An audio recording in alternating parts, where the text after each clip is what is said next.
Schemes విషయానికి వచ్చేసరికి గత గవర్నమెంట్ సంబంధించినటువంటి తెలంగాణ గవర్నమెంట్ సంబంధించినటువంటి స్కీమ్స్ అయితే బాగుంటుందా? లేకుంటే కొత్తగా ఇప్పుడు కాంగ్రెస్ ప్రభుత్వం ఏర్పాటు చేసినటువంటి స్కీమ్స్ ఏవైతే ఉంటాయో అవి చదివితే బాగుంటుంది? ఇప్పుడు మనకి కొన్ని ఇప్పుడు కళ్యాణ లక్ష్మి అప్పుడు స్టార్ట్ అయింది, కానీ ఇప్పుడు కంటిన్యూ అవుతుంది సేమ్. సో రైతు బంధు అప్పుడు స్టార్ట్ అయింది, ఇప్పుడు పేరు మారింది అంతే. సేమ్ కంటిన్యూ అవుతుంది మనకి. సో చాలా స్కీమ్స్ అనేవి ఏమున్నాయి, కంటిన్యూయేషన్లోనే ఉన్నాయి మనకి. సో కానీ ఇప్పుడు కొత్త స్కీమ్స్ పర్టికులర్ ఇప్పుడైతే ఇవి ఫోకస్ చేయాలి. ఇప్పుడు తెలంగాణ డయాగ్నోస్టిక్స్ ప్రోగ్రామ్ అన్నాం, అప్పుడు స్టార్ట్ అయింది, ఇప్పుడు కంటిన్యూ అవుతుంది. చాలా వరకు స్కీమ్స్ అనేది గవర్నమెంట్, కాకపోతే కొన్ని కొత్తగా లాంచ్ చేసినాయి. ఫర్ ఎగ్జాంపుల్ ఇందిరామ అమృతం అని ఒక స్కీమ్ ఉంది. వెరీ రీసెంట్గానే గవర్నమెంట్ మనకి మే 2025లో మనకి భద్రాద్రి కొత్తగూడెంలో మనకి సీతక్క గారు లాంచ్ చేశారు. సో ఏంటంటే పిల్లలకి ఎవరికైతే రక్తహీనత ఐరన్ డెఫిషియన్సీ ఉంటుందో వాళ్ళకి చిక్కి నెలకి 30 చిక్కీలు సప్లై చేయడం అనమాట. అట్లా వాళ్ళకి ఐరన్ డెఫిషియన్సీని ఎనిమియాని ఓవర్కమ్ చేయడానికి. సో ఇట్లా కొన్ని కొత్త స్కీమ్స్ ఉన్నాయి. ఇప్పుడు ఇందిరమ్మ ఇల్లులు, సో వెరీ రీసెంట్గా 2.5 లక్షల ఇల్లు కడతాము ఈ సంవత్సరంలో అని చెప్పేసి ఫినాన్షియల్ అప్రూవల్ ఇచ్చారు. సో ఇలా వెరీ లేటెస్ట్ ట్రెండ్స్ ఏవైతున్నాయో అవి మనకి కొన్ని చూసుకోవాల్సిందే. పాత స్కీమ్స్ ఏవైతే కంటిన్యూషన్లో ఉన్నాయో వాటిని చూడాలి. పాత స్కీమ్స్ కంటిన్యూషన్లో ఉన్న స్కీమ్స్ ప్లస్ ఈ గవర్నమెంట్ వచ్చిన తర్వాత కొత్తగా వచ్చిన స్కీమ్స్ ఏవైతున్నాయో అవన్నీ ఖచ్చితంగా చూసుకోవాలి. 8 మార్కులు వస్తాయి మినిమం స్కీమ్స్ అనేటివి. సార్ మనకి ఇప్పుడు ప్రజెంట్ ఈ ఆర్ఎన్బి డిపార్ట్మెంట్ నుంచి వచ్చినటువంటి ఈ నోటిఫికేషన్కి ప్రిపేర్ అయ్యేటువంటి స్టూడెంట్స్ ఎవరైతే ఉంటారో ఫర్దర్గా ఒకవేళ ఇక్కడ జాబ్ మిస్ అయితే ఫర్దర్గా మనకు వేరే ఏదైనా నోటిఫికేషన్కి సేమ్ సిలబస్ తోటి యూజ్ అయ్యేటువంటి అవకాశం ఏమైనా ఉంటుందా? అయ్యా అది మనము దాని గురించి ఆలోచించాలంటే ఫస్ట్ ఆఫ్ ఆల్ ఇక్కడ ఏంటంటే మనకి ఇరిగేషన్ డిపార్ట్మెంట్లో చాలా వేకెన్సీస్ ఉన్నాయని మనకి న్యూస్ పేపర్లో ఇంటర్లో వచ్చినాయి. పంచాయత్ రాజ్లో వేకెన్సీస్ ఉన్నాయి, అండ్ ఇప్పుడు హెచ్ఎన్డబ్ల్యూఎస్లో వేకెన్సీస్ ఉన్నాయి. సో ఈ అన్నిట్లలో కలిపి దాదాపు 800 నుంచి 900 వేకెన్సీస్ ఉన్నాయి. కానీ వాటన్నిటిలో కూడా ఫినాన్షియల్ అప్రూవల్ ఇండియన్స్ రాలేదు. సో ఓన్లీ ఆర్ఎండ్బికి ఇండియన్స్ వచ్చినాయి కాబట్టి 222 పోస్టులకు మాత్రం నోటిఫికేషన్ ఇచ్చినారు. మనం స్టార్టింగ్లో మాట్లాడుకున్నాం కదా, చాలా డిపార్ట్మెంట్స్ ఉంటాయి ఇందులో, కానీ నోటిఫికేషన్ వచ్చింది ఒక డిపార్ట్మెంట్కే. ఇప్పుడు పబ్లిక్ హెల్త్కి రాలేదు, మిషన్ భగీరథకి రాలేదు, పంచాయత్ రాజ్కి రాలేదు, ట్రాన్స్పోర్టేషన్కి రాలేదు, ఓన్లీ రోడ్స్ అండ్ బిల్డింగ్స్ వచ్చింది. సో మిగతావన్నీ కూడా మనకు పైప్ లైన్లో ఉన్నాయి. సో ఈ ప్రిపరేషన్ అయితే వేస్ట్ అవ్వదు. సో ఈ 6 months ప్రిపరేషన్ ఈ ఎగ్జామ్ అయిపోయిన తర్వాత అయినా కానీ నెక్స్ట్ 2027 జనవరి కానీ మార్చ్ కానీ అప్పుడు కూడా మళ్ళీ ఏమవచ్చు మిగిలిన వాటికి మళ్ళీ ఇవ్వడానికి అయితే ఛాన్సెస్ ఉన్నాయి. సార్ ఫర్దర్గా స్టూడెంట్స్ ఎవరైతే ఆస్పిరెంట్స్ తెలంగాణ కావచ్చు, ఏపీ కావచ్చు, సో ఏపీలో కూడా మనకు నోటిఫికేషన్లు వచ్చేటువంటి అవకాశం కనిపిస్తూ ఉంది. సో యాజ్ ఏ సీనియర్ ఫ్యాకల్టీగా వారికి ఇచ్చేటువంటి సలహాలు కానీ సూచనలు కానీ? ఇది అందరికీ తెలిసిన విషయం, మనం చెప్తే కూడా స్టూడెంట్స్కి తెలుసు. అది మనం చెప్పినా కానీ మన వృత్తి ధర్మంగా మనం చెప్పాలి. సో కన్సిస్టెన్సీ ఎవరైనా గవర్నమెంట్ జాబ్లో ప్రిపేర్ అవ్వాలనుకుంటే 2 మేజర్: కన్సిస్టెన్సీ, పేషెన్స్. ఏమవుతారంటే చాలామంది అప్పుడప్పుడు మెసేజ్ చేస్తారు, సార్ వస్తుందా రాదా, జీవితం మీద విరక్తి వస్తుంది, ఇట్లా వాళ్ళు ఏమవుతారంటే ప్రిపేర్ అయిపోయి ఫ్రస్ట్రేషన్లోకి వస్తారు కదా. కానీ గవర్నమెంట్ ఎగ్జామ్ కూడా అదే టెస్ట్ చేస్తుంది, మనం ఎంతవరకు పేషెన్స్గా ఉంటున్నామన్నదాన్ని టెస్ట్ చేస్తుంది. సో ఎవరైతే ప్రిపేర్ అయ్యి ఫర్దర్గా కంటిన్యూ చేయాలనుకుంటున్నారో డెఫినెట్గా పేషెన్స్, కన్సిస్టెన్సీ ఉంటే మాత్రం అసలు సక్సెస్ రాని వాళ్ళు ఎవరు లేరు.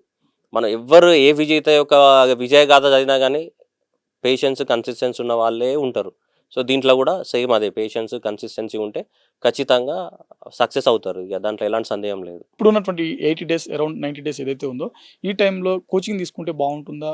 ఒకవేళ తీసుకుంటే ఆన్లైన్ తీసుకుంటే బాగుంటుందా, ఆఫ్లైన్ తీసుకుంటే బాగుంటుందా?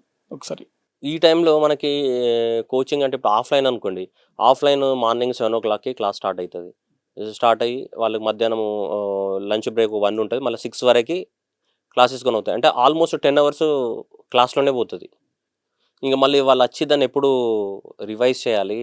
దీంట్లో ఇది జిఎస్ 13 సబ్జెక్టులు ఉన్నాయి, టెక్నికల్ 13 సబ్జెక్టులు, 26 సబ్జెక్టులు ఉన్నాయి. ఈ 26 సబ్జెక్టులు అనేది ఆఫ్లైన్ కోచింగ్ తీసుకుంటూ రివైజ్ చేయడం అనేది చాలా కష్టం, అంటే ప్రాక్టికల్లీ పాసిబుల్ కాదు అది.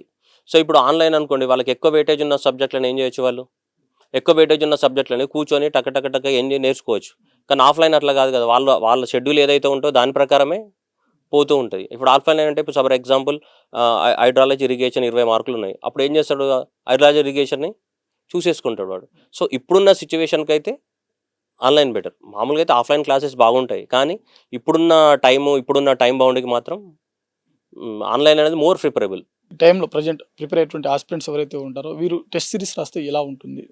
టెస్ట్ సిరీస్ ఖచ్చితంగా రాయాలి. ఎందుకంటే జిఎస్ అనేది టెస్ట్ సిరీస్ రాయకపోయినా కొంచెం ఇంపాక్ట్ తక్కువ ఉంటుంది, టెక్నికల్కి మాత్రం ఇంపాక్ట్ చాలా ఎక్కువ ఉంటుంది.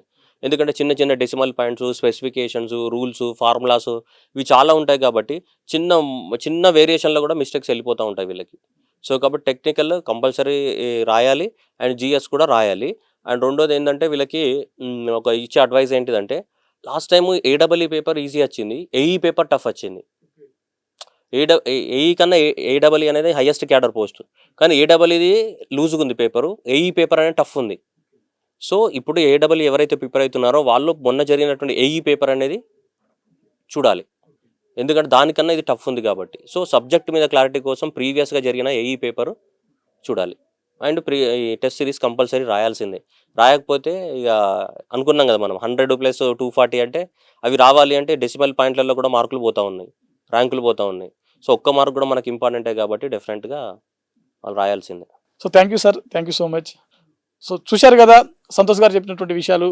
So Telangana public service commission నుంచి ఇటీవల విడుదలైనటువంటి ఈ నోటిఫికేషన్స్ ఏవైతే ఉన్నాయో ఆర్ఎన్బి డిపార్ట్మెంట్కి సంబంధించిన ఏడబ్ల్యూ సివిల్, ఎలక్ట్రికల్, అదేవిధంగా తెలంగాణ పొల్యూషన్ కంట్రోల్ బోర్డుకి సంబంధించినటువంటి అసిస్టెంట్ ఎన్విరాన్మెంటల్ ఇంజనీర్కి సంబంధించిన నోటిఫికేషన్లు, సో వీటికి సంబంధించినటువంటి అప్లికేషన్ ప్రాసెస్, వాటితో పాటు వీటికి కావాల్సినటువంటి ఎడ్యుకేషన్ క్వాలిఫికేషన్స్, అదేవిధంగా ఎలా ప్రిపేర్ అవ్వాలి, మరీ ముఖ్యంగా సిలబస్ని ఏ విధంగా కవర్ చేయాలి, ఇప్పుడున్నటువంటి 80 days నుంచి 90 days టైం ఏదైతే ఉందో ఎలా యూటిలైజ్ చేసుకోవాలని చెప్పి వారు చెప్పినటువంటి విషయాలు. సో ఈ విధంగా మీరు చదివినట్లయితే ఖచ్చితంగా ఈ ఏడాది ఈ 2026 ఏదైతే ఉందో ఈ ఏడాది ఖచ్చితంగా మీరు సక్సెస్ అవ్వడానికి అవకాశం ఉంటుందని చెప్పి వారు చెప్తున్నటువంటి విషయం. సో ఇది ఇవాల్టి ఇంటర్వ్యూ. మరో ఇంటర్వ్యూతో మళ్ళీ కలుద్దాం. చూస్తూనే ఉండండి Sakshi education. Thanks for watching. Thank you all.